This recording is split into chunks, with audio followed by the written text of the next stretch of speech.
Hello guys, welcome back to my YouTube channel. आज हमें पढ़ना है कोऑर्डिनेशन कंपाउंड, उप सह संयोजन यौगिक। बहुत ही इंपॉर्टेंट टॉपिक है और बहुत सारे क्वेश्चन इससे पूछे जाते हैं, नामकरण के ऊपर आते हैं। तो पहले हम पढ़ेंगे साधारण यौगिक। साधारण यौगिक क्या होते हैं? पहली बात तो यौगिक क्या होते हैं? यौगिक वे होते हैं जो अणुओं से मिलकर बने होते हैं। ठीक है, यौगिक अणुओं से मिलकर बनते हैं। अब ऐसे यौगिक जो जल अपघटन पे एक धनायन और एक ऋणायन देते हैं साधारण यौगिक कहलाते हैं। मतलब ऐसे यौगिक जिनका जल अपघटन करेंगे तो एक धनायन मिलेगा और एक क्या मिलेगा? ऋणायन मिलेगा। जैसे NaCl, NaCl में Na प्लस चार्ज है और Cl कौन सा चार्ज है? माइनस चार्ज है। अब हम बात करते हैं द्विक यौगिक। द्विक यौगिक क्या होते हैं? ऐसे यौगिक जो जल अपघटन में एक से अधिक साधारण आयन देते हैं।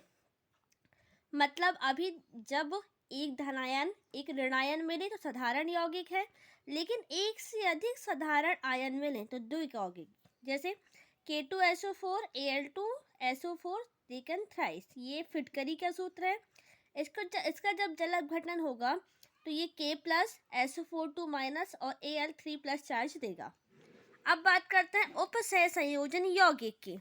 देखो, हम समझ रहे हैं कि यौगिक किस किस प्रकार के होते हैं। पहले तो अपन ने पढ़ा साधारण यौगिक, फिर द्विक यौगिक, अब पढ़ना है उप सह संयोजन यौगिक। ठीक है, कोऑर्डिनेशन कंपाउंड होते क्या हैं? ऐसे यौगिक जो एक साधारण आयन और एक संकुल आयन देते हैं। मतलब क्या होता है कि इनमें इनका जब जल अपघटन होता है तो इनमें एक साधारण आयन मिलता है और एक संकुल आयन। एग्जाम्पल ले लें, K4FeCN6, इसका नाम है पोटेशियम फेरोसाइनाइड। पोटेशियम फेरोसाइनाइड है, जब इसका जल अपघटन होगा तो ये 4K plus FeCN6 minus 2 charge देगा। तो K जो है वो प्लस में, बाकी ये पूरा क्या हो जाएगा? माइनस। अब इसको अपन आयन तो नहीं बोल सकते, अपन इसको बोलेंगे संकुल आयन। ठीक है, तो एक क्या साधारण आयन और एक संकुल आयन। ठीक है, ऐसे यौगिक जो एक साधारण आयन दे और एक संकुल आयन दे वो कौन से यौगिक कहलाते हैं? उप सह संयोजन यौगिक। अब देखो, उप सह संयोजन यौगिक में क्या होता है? तो देखो, दो प्रकार के होते हैं। एक में M, जैसे इसका ये एग्जाम्पल है, के बाहर लिखा हुआ है, और एक में मतलब एक में इस साइड रहता है, एक में इस साइड रहता है। तो इसमें M इस साइड है और इस साइड है, मतलब दो प्रकार के हो सकते हैं। ठीक है, बाहर वाला M को बोलते हैं बाह्यतम धातु। क्या बोलते हैं? बाह्यतम धातु। Mn प्लस जो है ये वाला, इसको बोलते हैं धातु आयन। धातु आयन या केंद्रीय धातु। क्या बोलते हैं? धातु आयन या केंद्रीय धातु। L क्या है? लिगेंड है, और जो N लगा हुआ है वो लिगेंड की संख्या को दर्शाता है। इस प्रकार जो उप सह संयोजन यौगिक है उसमें चार तरह की चीजें होती हैं, मतलब तीन तरह की होती है। बाह्यतम धातु, एक धातु आयन या केंद्रीय धातु या लिगेंड। ठीक है, तो एक कॉम्प्लेक्स या यौगिक धातु आयन तथा लिगेंड से मिलकर बनता है। तो एक कोई भी जो उप सह संयोजन यौगिक है वो किससे मिलकर बना होगा? वो धातु आयन या फिर लिगेंड से मिलकर बनता है। अब इसमें लिगेंड जो है वो क्या देता है? इलेक्ट्रॉन देता है, और मेटल आयन इलेक्ट्रॉन लेता है। ठीक है, इलेक्ट्रॉन कौन देता है? लिगेंड। L बनाया था अपन ने, देखो ऐसा फॉर्मूला होता है, Mn प्लस Ln और बाहर M ले लो। तो ये जो लिगेंड है वो इसको इलेक्ट्रॉन देता है। ठीक है, मेटल आयन को इलेक्ट्रॉन कौन देता है? लिगेंड देता है। संकुल यौगिक पर संकुल आयन पाया जाता है। संकुल आयन धातु और लिगेंड संयोग से बनता है। ठीक है, अब कॉम्प्लेक्स को स्क्वायर ब्रैकेट में लिखते हैं। कॉम्प्लेक्स आयन को किस में लिखते हैं? स्क्वायर ब्रैकेट में। अच्छा, यहाँ कुछ गलत लिख गया है, वो आप लोग देख लेना। कॉम्प्लेक्स आयन को किस में लिखते हैं? स्क्वायर ब्रैकेट में। देखो ये तो पहचान का क्या है कॉम्प्लेक्स आयन की?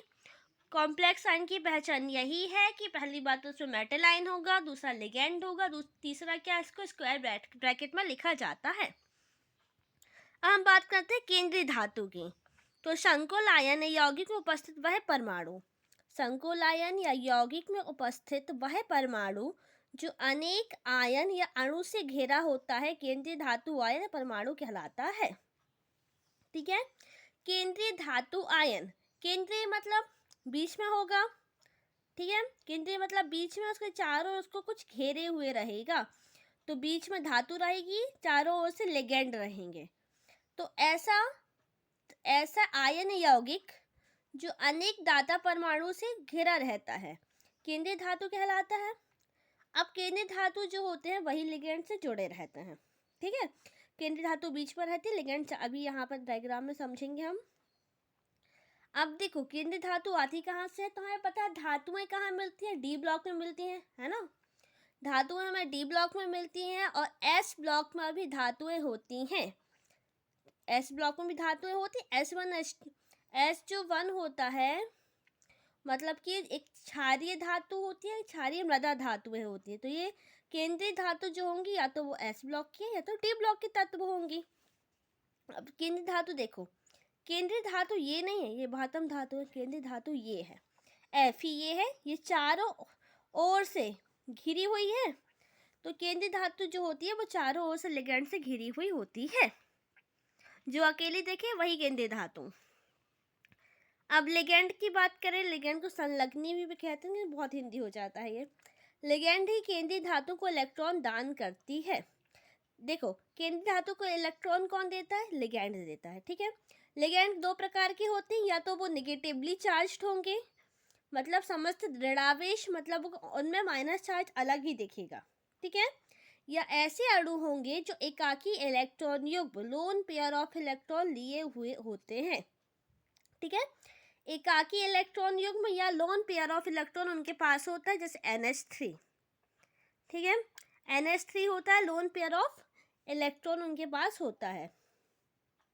लोन पेयर ऑफ इलेक्ट्रॉन क्या होता है, देखो क्या होता है, जब संकरण पढ़ा होगा आप लोग ने, तो जब संकरण होता है तो उसमें कुछ इलेक्ट्रॉन भाग नहीं लेते, या इलेक्ट्रॉन का जोड़ा जो होता है वो भाग नहीं लेता, मतलब कुछ इलेक्ट्रॉन रह जाते हैं, उन्हीं को लोन पेयर ऑफ इलेक्ट्रॉन कहते हैं।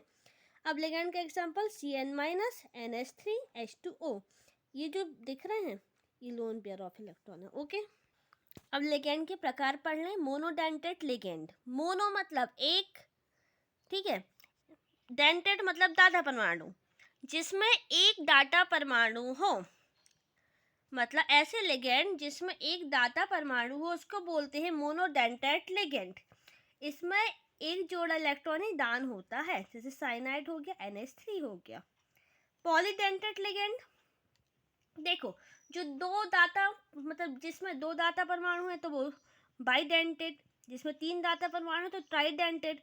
ऐसे ही अपन ने बोल दिया पॉलीडेंटेट, मतलब जब एक से अधिक दाता परमाणु है तो उसको बोल देंगे पॉलीडेंटेट।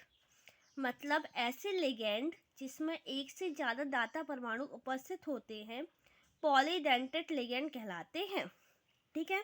जैसे एथिलीन डाई एमीन, मतलब NH2 CH2 CH2 NH2, ये बाइडेंटेट है, मतलब इसमें जो N है वो भी इसके पास भी लोन पेयर है और इसके पास भी लोन पेयर है।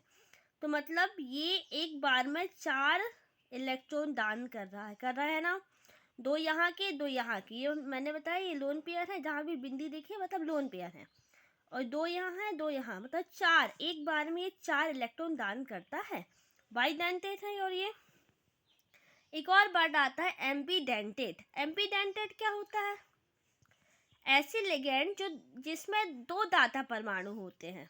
देखो ये ऐसे लिगेंड होते हैं जिसमें कितने दाता परमाणु होते हैं, 2, फिर भी आवश्यकता के अनुसार एक ही दाता परमाणु का उपयोग ये करते हैं। इनके पास होती तो 2 दाता परमाणु हैं, लेकिन ये आवश्यकता के अनुसार, मतलब जब एक की जरूरत इस साइड की जरूरत है तो वो ये वाला यूज़ किया, जब दूसरे वाले की जरूरत है तो वो वाला यूज़ किया। मतलब अब ऐसा नहीं कि एक साथ दोनों ही यूज़ कर, दोनों नहीं करते, आवश्यकता के अनुसार करते हैं, ठीक है। जैसे NO2 में N भी इलेक्ट्रॉन दे सकता है और O भी, ठीक है, लेकिन कब N को देना है कब O को देना है वो यही डिसाइड करते हैं। अब हम कुछ लिगेंड उनके टाइप देख लेते हैं, चार्ज देख लेते हैं। H2O में क्या होता है, एक भी चार्ज नहीं है तो न्यूट्रल है, इसमें लोन पेयर ऑफ इलेक्ट्रॉन है क्योंकि, तो मोनोडेंटेट है। एक बात आप साफ समझ लीजिए कि लिगेंड में या तो लोन पेयर ऑफ इलेक्ट्रॉन एकाकी युग्म होगा या फिर माइनस चार्ज होगा, तो यहाँ पर युग्म है और ये न्यूट्रल है। कौन सा लिगेंड है, मोनोडेंटेट। ठीक है। NH3 में भी लोन पेयर है, न्यूट्रल है, ये भी मोनोडेंटेट है। CO में भी लोन पेयर ऑफ इलेक्ट्रॉन है, ये भी न्यूट्रल है और मोनोडेंटेट है। NO2 भी न्यूट्रल है और मोनोडेंटेट है। SO2 भी न्यूट्रल है और मोनोडेंटेट है। Ethylene diamine NH2 CH2 CH2 NH2, इसमें भी लोन पेयर है यहाँ पे और यहाँ पे, लेकिन ये कौन सा डेंटेट है? By dentate. और कोई चार्ज दिख रहा है आपको? नहीं दिख रहा, तो क्या है? न्यूट्रल है। इनमें कहीं कोई चार्ज दिख रहा है? नहीं दिख रहा ना, ठीक है, ऐसा न्यूट्रल है। OH माइनस सबको पता है। H2 किस में टूटता है? H2 किस में टूटता है? H प्लस OH माइनस में टूटता है। तो OH क्या है? माइनस है, मतलब इसमें -1 चार्ज है। कौन सा लिगेंड है? मोनोडेंटेट। अब देखो, fluorine chlorine bromine iodine CH3COO minus, CN cyanide minus, thiocyanide minus, सब में माइनस चार्ज है, सब -1 है। और कौन से लिगेंड है? मोनोडेंटेट।